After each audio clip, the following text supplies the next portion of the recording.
तर तुम्हाला काय वाटतं नगरसेवक आणि नगराध्यक्षाची निवडणुकीसाठी कोणकोणत्या गोष्टींची गरज असते, लोकांची त्यांची कामं काय असतील आणि तुम्ही कशा पद्धतीने त्या लोकांना आवाहन करणार की या लोकांसाठी कसा विचार केला पाहिजे, तुमचं मत काय आहे याच्यावर? एक प्रकारे ना नगराध्यक्ष आणि नगरसेवक यांच्या दोन भूमिका आहेत.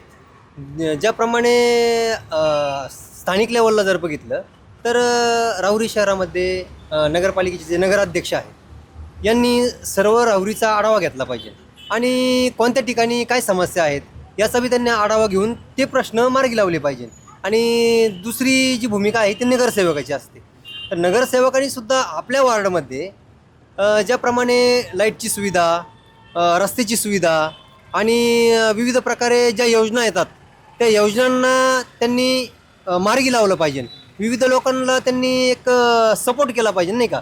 ज्या लोकांच्या उदाहरणार्थ घरकुल योजना असतील, बऱ्याचशा अशा पुष्कळ योजना येतात सरकारी मार्फत.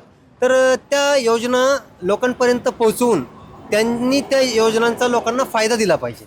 हा एक हेतू असतो. आणि विविध लोकांच्या विविध प्रश्नांना त्यांनी म्हणजे त्या प्रश्नांना मार्गी लावलं पाहिजे.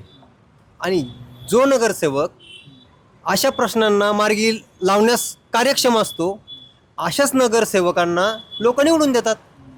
आणि दुसरी गोष्ट अशी आहेत का जे नगराध्यक्ष होतील, इथून मागचे बी जे नगराध्यक्ष होते आणि इथून पुढे बी जे होतील, हे लोकांचे कार्य म्हणजे लोकांनी जे प्रश्न त्यांना उपस्थित केलेत किंवा विविध समस्या आहेत लोकांच्या, ह्या समस्यांना ज्यांनी चांगल्या पद्धतीने हँडल केलं आहे अशाच नगरसेवकांना लोकांनी निवडून दिलेलं आहे ना.